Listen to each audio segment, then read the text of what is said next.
ओम शांति। अनुभव सुनाने में तो काफ़ी टाइम लगेगा, लेकिन शॉर्ट में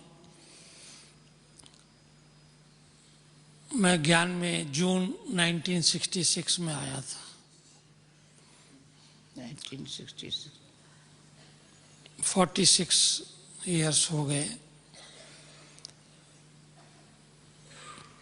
मुझे बचपन से ही भक्ति अच्छी नहीं लगती थी, बिल्कुल नहीं लगती थी।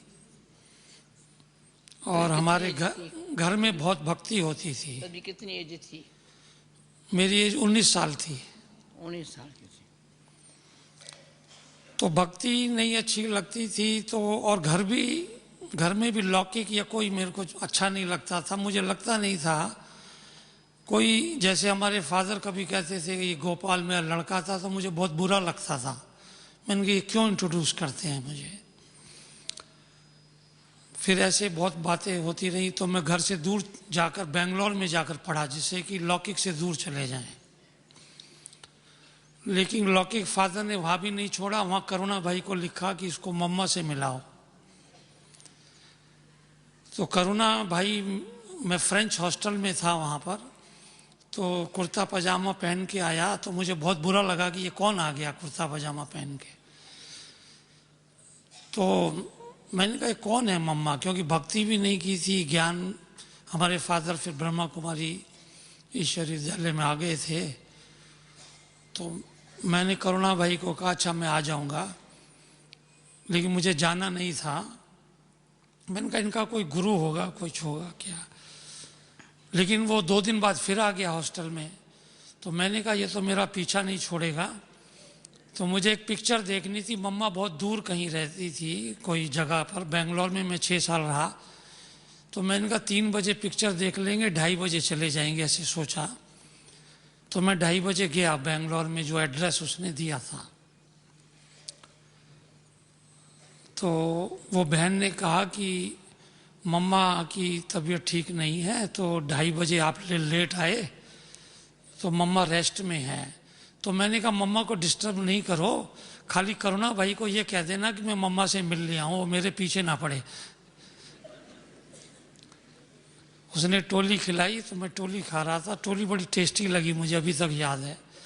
हालांकि वहाँ 5 स्टार में भी खाते थे खाना होटल में, लेकिन टोली बहुत अच्छी थी। इतने में फिर मम्मा आ गई। तो मैंने कहा मम्मा को आपने क्यों डिस्टर्ब किया। तो मैंने कहा ये कोई सफ़ेद वस्त्रधारी गुरु होंगे इनके।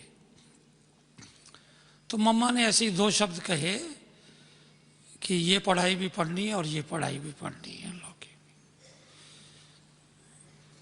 तो फिर मैंने अपने फादर को चिट्ठी लिखी कि आगे से कभी ऐसा नहीं करना कि आप किसी को मेरे पास भेजो। कि मैंने समझा ये कोई धर्म ही होगा।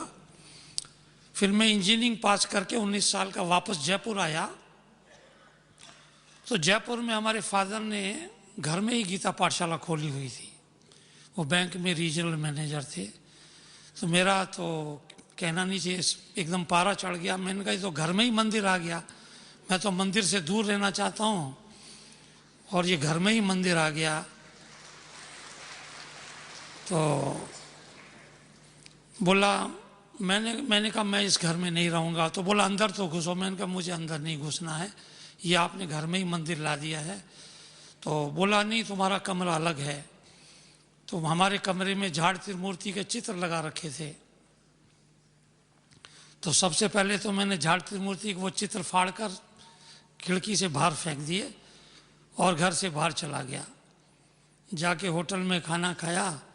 और मुझे फिर 20 दिन बाद अमेरिका जाना था असल में, आगे पढ़ने के लिए।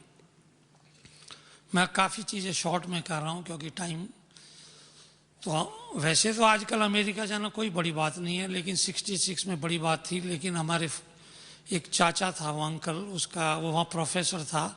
तो न्यूयॉर्क के पास एक यूनिवर्सिटी थी इथिका, उसमें मुझे पीएचडी करने जाना था। तो मैंने कहा लौकिक फादर से कि मैं यहाँ नहीं रहूँगा घर में। तो बोले नहीं, हम ब्रह्मा कुमारी ईश्वरी विद्यालय को ये हटा देंगे, मकान ढूंढ रहे हैं। मैंने कहा मुझे तो 20 दिन बाद जाना है, 20 दिन बाद मकान हटाओगे तो उससे क्या फ़ायदा होगा। तो ये बातें हो रही थी, तो उन्होंने कहा माउंट आबू चले जाओ। तो मैंने कहा माउंट आबू किस लिए? बोला वहाँ हिल स्टेशन है, वहाँ ठंडा रहेगा, क्योंकि जून का महीना था। तो मैंने कहा हाँ, यहाँ तो वैसे भी गर्मी है और दिमाग भी मेरा बड़ा गर्म है अभी ये।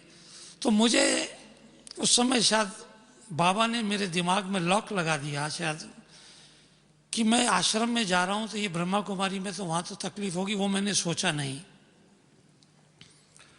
और जयपुर स्टेशन पे गया तो वो बहन नहीं मिली जो घर में हमारे क्लास कराने आती थी। जो हमारे घर में क्लास करते थे उनकी शक्ल मैंने नहीं देखी थी, 4-5 दिन ही हुए थे, और उस साइड में मैं जाता नहीं था और वो भी मुझसे नहीं मिलते थे। तो मैंने कहा कि ये वो बहन मिली नहीं तो वहाँ पर माउंट आबू में कहाँ ठहरेंगे। ऐसा सोच ही रहा था कि ट्रेन चल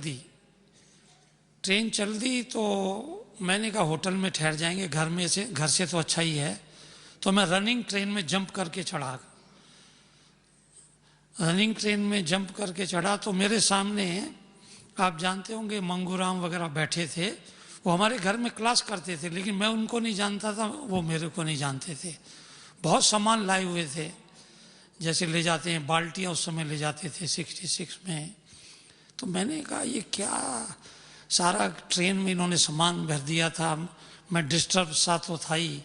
तो मैंने कहा आप लोग, ये नहीं मुझे पता था कि ये भी ब्रह्मा कुमारी आश्रम। मैंने कहा आप लोग इतना सामान लाते हैं, ऐसे उनसे झगड़ा करके मैं ऊपर सीट पे सो गया।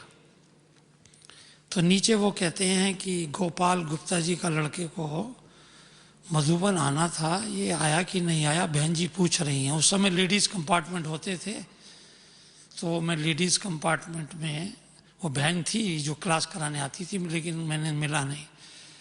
तो मैंने कहा मैं ही गोपाल हूँ, ऐसा करके फिर मेरे को बड़ी शर्म आई। मैंने कहा मैं सॉरी, मैंने आपसे झगड़ा किया। ऐसे कई बातें होती रही। मैं माउंट आबू पहुँच गया, तो जहाँ भी निर्वैर भाई का कमरा था वहाँ पर मुझे कमरा मिला। ऑलरेडी उसमें 4 भाई थे, मैं तो कभी किसी के साथ रहा नहीं था बचपन से। तो मैंने कहा तो 4 भाई हैं। रात को सोया तो सवेरे 2 बजे किसी ने लाइट जला दी। मैंने कहा 2 बजे उठते हैं, ये तो हिल स्टेशन पे तो 10 बजे तक सोना चाहिए। देखा तो नहाना शुरू हो गया। तो मुझे ये पता ही नहीं था कि ब्रह्मा कुमारी विश्वविद्यालय क्या है। मुझे तो गीता रामायण को भी मैंने हाथ नहीं लगाया था। घर में जब भक्ति होती थी तो मैं घर से बाहर निकल जाता था, आरती होती थी तो मैं घर से बाहर चला जाता था। बाहर गया तो मैंने कहा यहाँ कौन सी पिक्चर चल रही है? तो बोला माउंट आबू में पिक्चर हॉल नहीं है। तो मैंने ये कैसा हिल स्टेशन है, पिक्चर हॉल नहीं है? तो बहन जी से मैंने बोला मैं वापस कल जा रहा हूँ। मैंने सोचा कि अब घर जाके और दिल्ली जाके गाजियाबाद में कहीं रह के फिर अमेरिका चले जाएंगे। बोला नहीं, बाबा से मिल के जाओ। मैंने कहा ये कौन बाबा है? मैंने कहा इनका कोई सफ़ेद वस्त्रधारी कोई गुरु होगा जो बाबा है। बोला नहीं, आप परसों बाबा से मिल के जाओ। मैंने कहा नहीं, परसों मैं नहीं बाबा से मिल के, ठीक कल परसों, हाँ बाबा से। फिर मैंने कहा बहन जी बहुत कह रही हैं तो इस जेल में 2 दिन और रह लेते हैं। मुझे वो जेल ही लग रही थी मधुबन, क्योंकि उसमें मतलब कोई उस समय भी मधुबन जैसे गांव ही था ये आबू जो था। और कई बातें ऐसी हुई, लेकिन मैं बाबा की बात मुख्य जो थे वो सुनाता हूँ। कि बाबा हिस्ट्री हॉल में बैठा था, बोला 11 बजे बाबा से मिलना है। उस समय जून के महीने भी मैक्सिमम कोई 30-40 भाई बहन आए होंगे। तो हमारी पार्टी थी 3 या 4 थे। 3 या 4 की बड़ी पार्टी ही मानी जाती थी उस समय। किसी पार्टी में 1 बहन या 1 ही भाई आता था, तो ऐसे माइक तो होता नहीं था। तो मैंने कहा बाबा से मिलके 2 बजे की ट्रेन में मैं जयपुर चला जाऊंगा। तो मैं ऐसे नज़दीक मिलते जाते थे भाई बहने। तो मैं लाइफ में कभी फेल नहीं हुआ था, थ्रू आउट फर्स्ट क्लास ही आता था। पढ़ता बहुत कम था, लेकिन जो मैं पढ़ता था वही आ जाता था। और कई ऐसी बातें हैं। तो मैंने सोचा कि बाबा से मिल रहे हैं तो हम भी ऐसे ही मिल लेंगे। देखा बाबा से ऐसे एंगल में मिलते हैं थोड़ा ऐसे होते हैं, बाबा से गले मिलते हैं, मुंह में टोली देते हैं, आधी अंदर आधी बाहर, फिर पूरी खा जाते हैं। तो हम भी ऐसे ही रिपीट कर देंगे। तो थोड़ा नज़दीक आए तो मैंने कहा ये बात क्या करते हैं बाबा से। तो बाबा पूछ रहे हैं आपके कितने बाप हैं। तो मैंने कहा ये तो बड़ी नॉनसेंस बात है कि बाबा के कितने बाप हैं, 2 बाप हैं, 3 बाप हैं, ये कौन सी, ये तो बड़ा अजीब बात है ये। कोई 2 कह रहा है, अलौकिक लौकिक। तो मैंने कहा चलो, फिर कोई कल्प पहले मिले थे, कल्प शब्द भी जनरली तो सुनने में नहीं आया। कितने बच्चे हैं, शिव बाबा भी बच्चा है। मैंने कहा बाप भी है, बच्चा है। मैंने कहा बाबा कुछ पूछेगा तो हम कुछ जवाब दे देंगे। मैंने कहा ये भी सब कोई 2 कह रहा है, कोई 3 कह रहा है, हम भी कुछ कह देंगे। तो मैं बाबा के सामने आया। बाबा जमीन पर ही गद्दी पर बैठते थे। तो बाबा ने पूछा ये कौन है।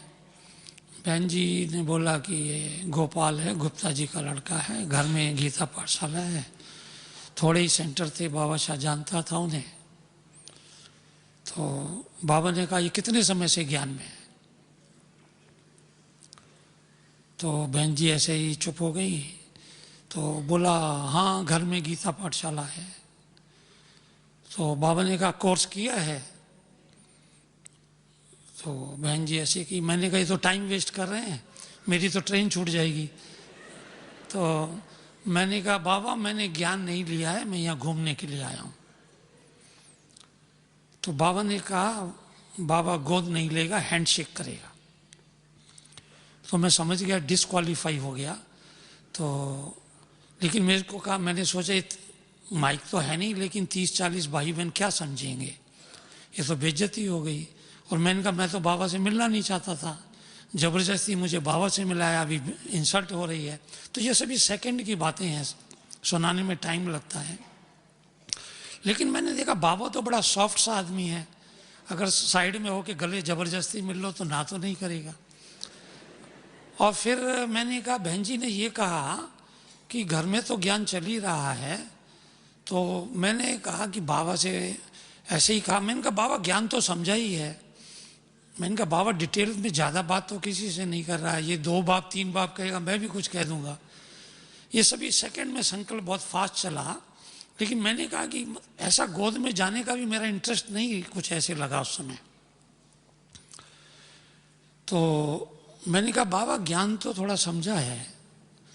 तो बाबा ने कहा अच्छा बच्चा है। तो जब बाबा ने कहा अच्छा बच्चा है, तो मैंने कहा अभी जल्दी से साइड में होके बाबा के गले लग जाओ, फिर बाद में कुछ मना नहीं करे, क्योंकि अच्छा बच्चा तो कह ही दिया है। तो मैं साइड में होके बाबा से गले मिला। तो मतलब बाबा ने गले लगाया मुझे।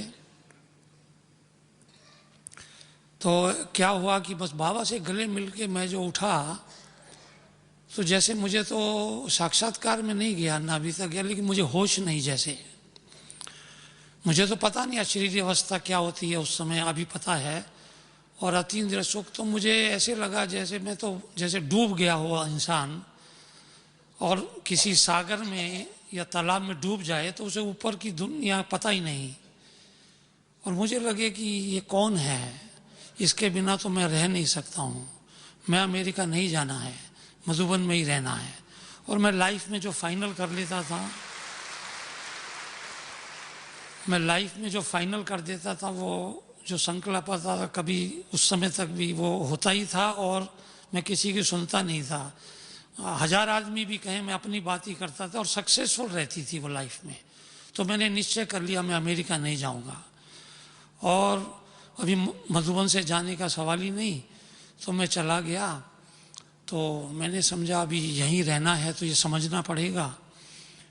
तो मैं किसी भाई से पूछा ये ज्ञान क्या है।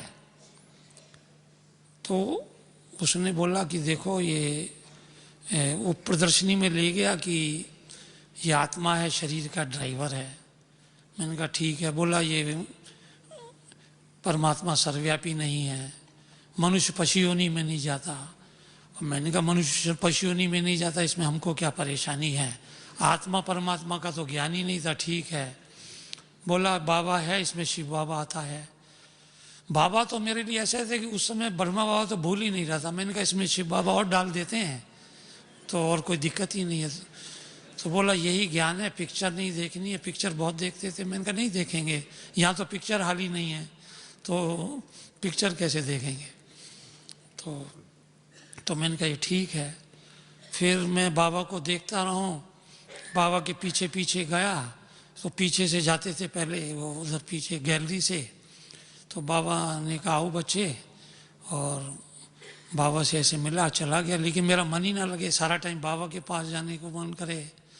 फिर दोबारा गया तो बड़ी दीदी ने हाथ ऐसे किया, बोला कहाँ जा रहे हो। तो मैंने पता नहीं कौन है ये, तो मैं तो छोटा सा था, मैं नीचे डक करके और चला गया पीछे से, फिर चला गया। तो मुझे ऐसे लगे बाबा तो मेरा है। मैंने कहा बाबा वो एक बुढ़िया मुझे रोकती है। तो बाबा ने ना पहले कोई इंटरकॉम बाबा का तो कोई सीटी सी होती थी, वो बजाई, तो लच्छू आई। उस समय मुझे पता नहीं था कौन है। बोला बड़ी दीदी को बुलाओ। मैंने कहा बाबा यही थी जो मुझे रोक रही थी। तो बाबा ने कहा बच्चा ये कभी भी आ सकता है। मैंने सोचा कि सारी बात अभी फाइनल कर लो। मैंने कहा रात के 2 बजे भी आ सकता हूँ। हाँ रात के 2 बजे भी आ सकता है।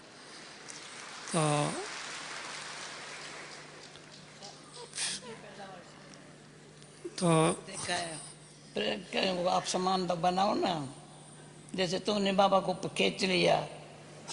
मैंने थोड़ी वो तो बाबा की, मैंने तो कुछ नहीं किया था, तो बाबा ने किया था। मैं तो आज तक नहीं समझा सकता ये क्या हुआ। अच्छा। तो बहुत बातें ऐसी ही, मतलब मैं अमेरिका नहीं गया, हमारे चाचा ने समझा इसका दिमाग खराब हो गया है, इसको पागल खाने में ले जाओ आगरा के। और फिर मैं 2 महीने बाद ही सेंटर पे जयपुर में वो किशन पोल बाजार में चला गया। फिर ऐसे ही अभी टाइम भी हो गया है तो सुनाएंगे कभी। वंडर है बाबा का, सर्वशक्तिमान बाबा का ये अच्छा अनुभव है। दादी कभी इसका क्लास रखना, क्लास में थोड़ा और जो जीवन में कैसे परिवर्तन हो करके देश संबंध से न्यारे होने की कितनी बाबा इनकी खींच लिया। ऐसा अभी भी बाबा भाइयों बच्चों को खींच रहा है, पर कोई समझे न, खींच रहा है कोई हमको डाल के प्रेम की डोर, समझा। ऐसा है दादी, देह के संबंध में भी मैंने पुरुषार्थ नहीं किया। मैं जब होश में आया तो मुझे देह के संबंध किसी से कनेक्शन लगता ही नहीं था। सच बताइए, पुरुषार्थ नहीं किया। मैं 5-6 साल का हुआ तो मेरे को कोई देह के संबंध से ऐसे लगता ही नहीं है। मेरी बहनें हैं, 6 बहनें हैं हमारी, मैं अकेला भाई हूँ, मेरे को ऐसा लगता ही नहीं था। बाकी पुरुषार्थ भी क्या है कि मेरे को कोई ज़्यादा झंझट में जाने की बचपन से आदत थी। तो फिर भी सहज पुरुषार्थ जो बाबा का ऐसे हुआ कि जैसे बाबा में मैं बिल्कुल ही, मैं 2.5 साल में 33 बार मधुबन आया। बाबा ने जब शरीर छोड़ा तो मैं 2.5 साल में 33 बार मधुबन आया था। और बाबा का ये अनुभव सुना सकते हैं कि बाबा ने सब कुछ, मुझे अमेरिका देखने का शौक था कुछ, लेकिन उसके बाद में फॉरेन की सेवा मिली। मैं अकेला और गुलजार दादी के साथ बहुत बार फिर फॉरेन गया। ये अनुभव ये है कि बाबा लौकिक और अलौकिक तो है ही, सारी इच्छाएं पूरी करता है, बहुत पदम गुना। बाकी सहज पुरुषार्थ कैसे होता है वो अनुभव मैं सुना सकता हूँ, बहुत इजी है। दादी ने कहा कभी एक क्लास करके, ज़्यादा क्लास तो मैं नहीं करा सकता। मैं भी छोड़ेगी नहीं। पता नहीं मुझे कल क्यों ख्याल आया, इतना बाबा का अच्छा बजा, एक्यूरेट बैठता है, योग में बैठता है, चाहे सुनता है तो वंडरफुल है। तो मुझे लगा वास्तव में गुप्त पुरुषार्थ ही सच्चा पुरुषार्थ ही अंदर से अंदर से कैसे बाबा का बच्चा, अनन्य बच्चा बन करके बाप और वर्षा। बाबा ने बोला ना कितने बाप है, पता चला बाबा में कितने बाप है, तो बाबा वर्षा को याद करो। फिर कभी अच्छी तरह से जैसे क्लास कराया जाता है ना, हाँ दादी रखना प्रोग्राम।